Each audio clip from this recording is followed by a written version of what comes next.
3 வாரங்களுக்கு முன்பு 3 துறைகள் மீது ஆய்வு நடத்தி அதன் ஃபைல்கள் தனது மேசையில்தான் இருப்பதாக முதலமைச்சர் விஜய் பேச்சு. ஆதாரம் என கேட்டு அதையெல்லாம் திறந்து வைத்துவிட வேண்டாம் எனவும் எச்சரிக்கை. கேட்குறாங்க. ஒரு 1 வீக் பேக் மாண்புமிகு நிதி அமைச்சர் பேசும்போது ஒரு 3 டிபார்ட்மெண்ட்லேருந்து ரிவ்யூ பண்ணி அந்த ஃபைல்ஸ்லாம் என் டேபிளில் இருக்குன்னு சொன்னார். அது ஏதோ போகிற போக்கில் அவர் சொல்லலை, உண்மையிலேயே என் டேபிளில் இருக்கு. அத்தனையும் ப்ரூஃபோடு இருக்கு. ஓப்பன் பண்ண வச்சிடாதீங்க. எப்போ ஓப்பன் பண்ணணுமோ அப்போ கரெக்டாக எல்லாமே ஓப்பன் ஆகும்.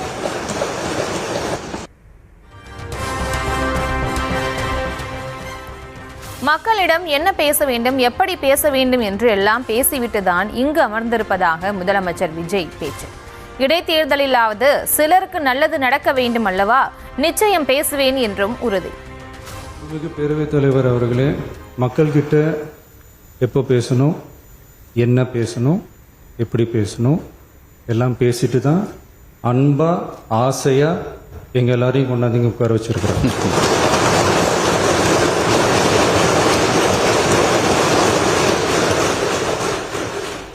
நான் பேசுவேன், பேசக்கூடாதுன்னு ஒன்றும் இல்லை. இடைத்தேர்தலையாவது சில பேருக்கு நல்லது நடக்கணும்ல.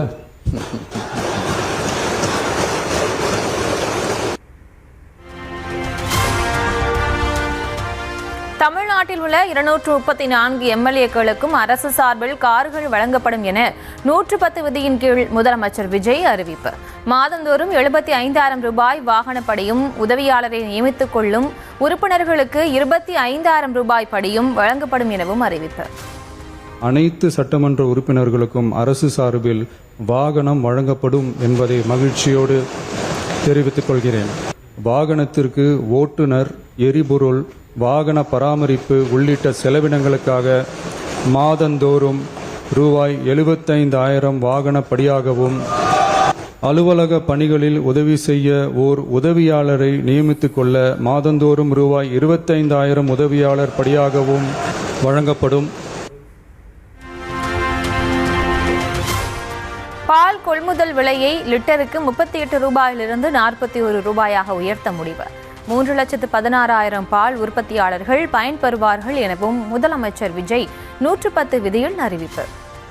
தொடக்க பால் உற்பத்தியாளர்கள் கூட்டுறவு சங்கங்களில் பால் வழங்கும் 3,16,000த்திற்கு மேலான பால் உற்பத்தியாளர்கள் பயனடையும் வகையில் பால் கொள்முதல் விலையை லிட்டர் ஒன்றுக்கு கூட்டுறவு சங்கம் மூலமாக 1 ரூபாய் உயர்த்தவும், மேலும் அரசு ஊக்கத்தொகை 3 ரூபாயிலிருந்து 5 ரூபாயாக உயர்த்தவும், ஆக மொத்தம் 1 லிட்டர் கொள்முதல் விலை 38 ரூபாயிலிருந்து 41 ரூபாயாக உயர்த்த அரசு முடிவு செய்துள்ளது.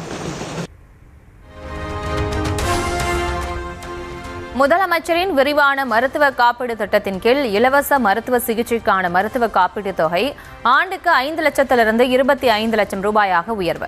தேர்ந்தெடுக்கப்பட்ட அரசு மருத்துவக் கல்லூரி மருத்துவமனைகளில் திருநங்கைகளுக்கான மருத்துவம் மற்றும் அறுவை சிகிச்சை உள்ளிட்ட சிறப்பு சேவைகள் விரிவுபடுத்தப்பட உள்ளதாகவும் அறிவிப்பு. பன்னோக்கு உயர் சிறப்பு மருத்துவமனை அமைக்கப்படும். முதலமைச்சரின் விரிவான மருத்துவ காப்பீட்டு திட்டத்தின் இலவச மருத்துவ சிகிச்சைக்கான மருத்துவ காப்பீட்டுத் தொகை ஆண்டொன்றுக்கு தற்போதுள்ள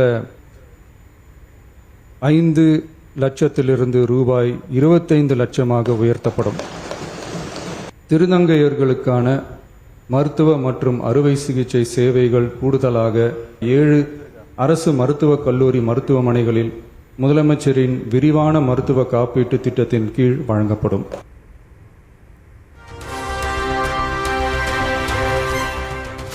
சென்னை ராஜீவ்காந்தி அரசு பொது மருத்துவமனையில் 471 கோடியே 80 லட்சம் ரூபாயில் 14 தளங்கள் கொண்ட ஒருங்கிணைந்த புற்றுநோய் சிகிச்சை மையம். மதுரை ராஜாஜி அரசு மருத்துவமனையில் 84 கோடி ரூபாயில் 8 தளங்கள் கொண்ட மண்டல புற்றுநோய் மையம் அமைக்கப்படும் என்றும் முதலமைச்சர் அறிவிப்பு.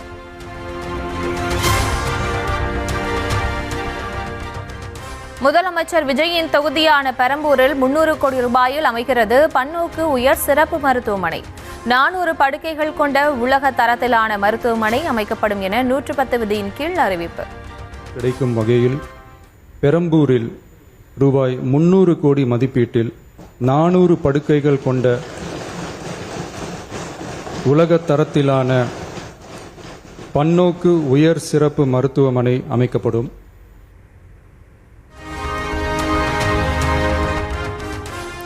கல்லூரி காலத்தில் வேலையோ காரோ இல்லாததால் காதல் தோல்வியான தனக்கு வேலையும் காரும் கொடுத்துள்ளதாக முதல்வருக்கு பெரியகுளம் தாவேக எம்எல்ஏ சபரி ஐங்கரன் நன்றி. ஃபன்னாக சொல்கிறேன், நான் கல்லூரி படிக்கும்போது காதல் தோல்வி, வேலையும் இல்லை காரும் இல்லை. இன்னைக்கு வேலையும் கொடுத்துருக்காரு தலைவர், காரும் கொடுத்துருக்காரு. ஏன்னா நான் ட்ரெயினில் தான் வரேன், அங்கேருந்து இங்கே உள்ள ஆட்டோவில் உள்ளே வரும்போதெல்லாம் ஒவ்வொரு தடவையும் காவலர் பணியாளர்கள்லாம் கேட்பாங்க, யார் நீங்கள்? எம்எல்ஏன்னு சொல்லுவேன். ஐடி கார்டெலாம் எடுத்து காமிச்சாலும் நம்ப மாட்டாங்க. ஸோ அதனால் எல்லாரோட வாயிலாகவும் நான் மிகப்பெரிய நன்றியை தெரிவித்துக் கொள்கிறேன். நன்றி. முதலமைச்சர் விஜய்க்கு எம்ஜிஆர் பாடலை பாடி நன்றி கூறிய குடியாத்தம் தாவேக எம்எல்ஏ சிந்து. ரொம்ப மகிழ்ச்சியாக இருக்குது. இதுக்காக ஒரு பாடல் மூலமாகவே நன்றி சொல்லிடுறேன். கொடுத்ததெல்லாம் கொடுத்தார், இவர் யாருக்காக கொடுத்தார்? ஒருத்தருக்காக கொடுத்தார், இல்லை ஊருக்காக கொடுத்தார். ஒருத்தருக்காக கொடுத்தார், இல்லை ஊருக்காக கொடுத்தார். ஏற்கனவே 4-5 கார்கள் உள்ள எம்எல்ஏக்களுக்கும் கார்கள் கொடுக்கப்படும் என அறிவித்திருப்பதாக முதல்வருக்கு மன்னார்குடி எம்எல்ஏ காமராஜ் பாராட்டு. தன்னிடமும் 3-4 கார்கள் உள்ள போதிலும் அரசு காரில் இனி கெத்தாக வலம் வருவேன் என்றும் மகிழ்ச்சி. உள்ளபடியே அனைவரும் சந்தோஷமாக இருக்கிறார்கள். நிறைய பேர் 4 கார் 5 கார் 3 கார்லாம் இருக்கு, என்கிட்டையும் கார் இருக்கு. ஆனா நம்முடைய அரசு கார், முதலமைச்சர் கொடுத்த கார்ல செல்றாங்கிற பெருமையோட நாளையிலிருந்து நான் என் தொகுதிக்கு செல்லுவேன். என்னிடையே 3-4 கார் இருக்கு. ஆனா நம்முடைய தமிழ்நாடு முதலமைச்சர் கொடுத்திருக்கிற காரில் தொகுதியை சுற்றி வரும்போது அதற்கு இருக்கிற ஒரு கெத்து, அந்த எம்எல்ஏ கெத்து, முதலமைச்சர் அவர்களுக்கு நெஞ்சார்ந்த நன்றியை தெரிவித்துக் கொள்கிறேன். வணக்கம். சவுதியில் துப்பாக்கி சூட்டில் கொல்லப்பட்ட மயிலாடுதுறை மாவட்டத்தை சேர்ந்த மீனவரின் உடலை கொண்டு வருவது குறித்து பேச அனுமதி மறுத்ததால் அதிமுக அமளி.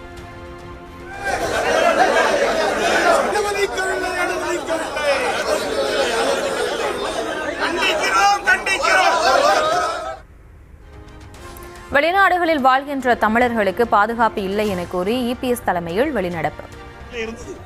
ஆனா இன்றைக்கு தமிழனுக்கு பாதுகாப்பும் கிடையாது, வெளிநாட்டில் வாழ்கின்ற தமிழனுக்கு பாதுகாப்பும் இல்ல.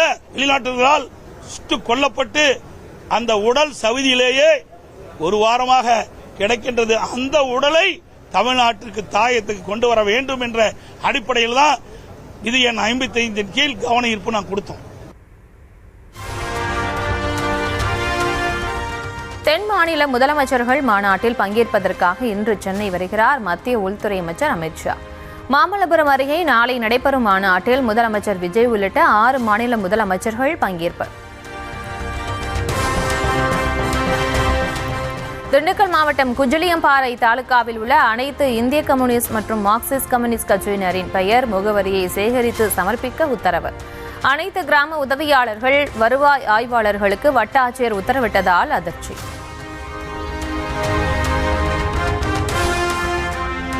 கடும் எதிர்ப்பு எழுந்த நிலையில் இந்திய கம்யூனிஸ்ட் மற்றும் மார்க்சிஸ்ட் கம்யூனிஸ்ட் கட்சியினரின் விவரத்தை சேகரித்து சமர்ப்பிக்க உத்தரவிட்ட ஆணை வாபஸ். அரசியல் கட்சி உறுப்பினர்களின் விவரங்களை தன்னிச்சையாக சேகரிக்க உத்தரவிட்ட குற்றச்சாட்டில் குஜிலியம்பாறை வட்டாட்சியர் ஐயாசாமி பணியிட மாற்றம்.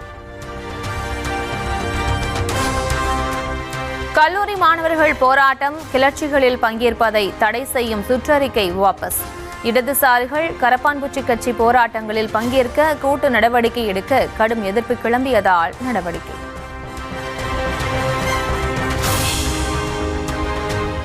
வழிபாட்டு தலங்களில் யாருக்கும் பாகுபாடு காட்டக்கூடாது என்று உத்தரவிட்டது சென்னை உயர்நீதிமன்றம். காஞ்சிபுரம் வரதராஜ பெருமாள் கோவிலில் மணவாள மாமுனிகள் சன்னதியில் பாகுபாடு என தொடரப்பட்ட வழக்கில் நடவடிக்கை.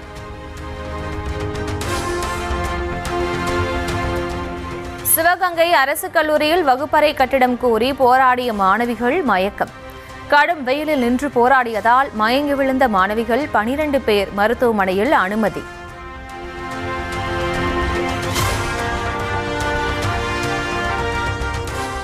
சென்னை, திருவள்ளூர் உட்பட மாநிலம் முழுவதும் 50க்கும் மேற்பட்ட இடங்களில் லஞ்ச ஒழிப்புத்துறையினர் ரெய்டு. கடந்த திமுக ஆட்சியில் மின்மாற்றிக்கு தேவையான அலுமினிய மின் கடத்திகளை கொள்முதல் செய்ததில் முறைகேடு நடைபெற்றதாக கூறப்படும் புகாரில் சோதனை.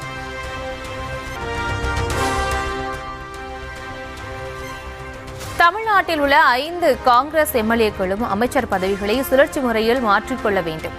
அகில இந்திய காங்கிரஸ் கமிட்டி மற்றும் தமிழக காங்கிரஸ் கமிட்டி தலைவர்களுக்கு தமிழ்நாடு காங்கிரஸ் சட்டப்பிரிவு கோரிக்கை. 3 தமிழர்களை சுட்டுக் கொன்ற வனத்துறையினரை கைது செய்யாத கர்நாடக முதலமைச்சர் சிவக்குமாருக்கு அது குறித்து பேசக்கூடாதென சொல்வதற்கான உரிமையையும் துணிவையும் கொடுத்தது யார் என சீமான் கண்டனம். தமிழ்நாட்டுக்குள் வாழும் கன்னடர்களுக்கு என்ன நடந்தாலும் கவலை இல்லை என பேசாமல் இருந்து விடுவீர்களா என்றும் கேள்வி. பழனி கோயில் நிலத்தை முறைகேடாக பதிவு செய்த புகாரில் கைதான சார் பதிவாளர் ஜஸ்டின் மணிகண்டன் மற்றும் பத்திர எழுத்தர் ஜெயபிரகாஷ் ஆகியோருக்கு ஒரு நாள் நீதிமன்ற காவல். 7 நாட்கள் காவலில் எடுத்து விசாரிக்க சிபிசிஐடி கோரிய நிலையில் திண்டுக்கல் நீதிமன்றம் உத்தரவு.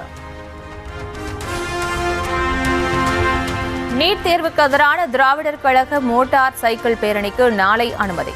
நெல்லை மாநாட்டிற்கும் அனுமதி அளிக்கப்பட்டுள்ளதாக உயர்நீதிமன்றத்தில் காவல்துறை தகவல். உச்சநீதிமன்ற ஆணையை மீறி நெல்லை மாவட்டம் மாஞ்சோலை வனப்பகுதிக்குள் அத்துமீறி நுழைந்தால் கடும் நடவடிக்கை. வனத்துறையினர் மீண்டும் விடுத்த எச்சரிக்கையால் தொழிலாளர்கள் அதிர்ச்சி.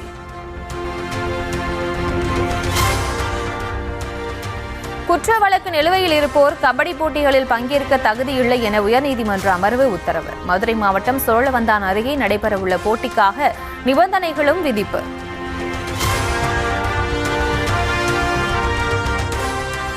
கன்னியாகுமரி அருகே நர்சிங் கல்லூரி மாணவி தற்கொலை வழக்கில் கல்லூரி முதல்வர் கைது. தலைமறைவாக இருந்தவரை கைது செய்து விசாரிக்கிறது கருங்கல் காவல்துறை. தஞ்சையில் காவல் சிறப்பு உதவி ஆய்வாளரை கன்னத்தில் அறைந்த இளைஞர் ஆகாஷ் நீதிமன்ற பிணையில் விடுவிப்பு. இனி இதுபோன்று நடந்து கொள்ள மாட்டேன் என உறுதியளித்ததை ஏற்று அறிவுரை வழங்கி அனுப்பி வைத்த நீதிமன்றம். சென்னையில் 2வது நாளாக பல்வேறு இடங்களில் சோதனையில் ஈடுபடுகிறது வருமான வரித்துறை. பெண் ஆடிட்டர் வீடு உள்ளிட்ட பல்வேறு இடங்களில் காலை முதல் தொடர்ந்து ஆய்வு.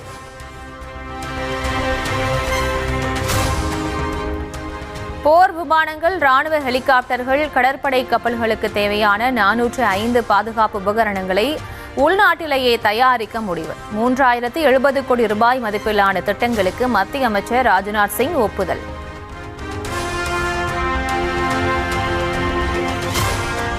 நீட் வினாத்தாள் தயாரிப்பு பணியில் ஈடுபட்ட 600 நிபுணர்கள் அதிரடி நீக்கம்.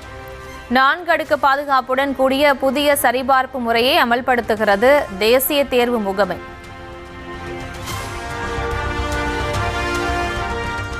மேற்கு வங்கத்தின் கொல்கத்தாவில் உள்ள உணவகத்துடன் கூடிய தங்கும் விடுதியில் நள்ளிரவில் தீ விபத்து. வங்கதேசத்திலிருந்து மருத்துவ சிகிச்சைக்காக வந்திருந்த 9 பேர் உடல் கருகி உயிரிழந்த சோகம்.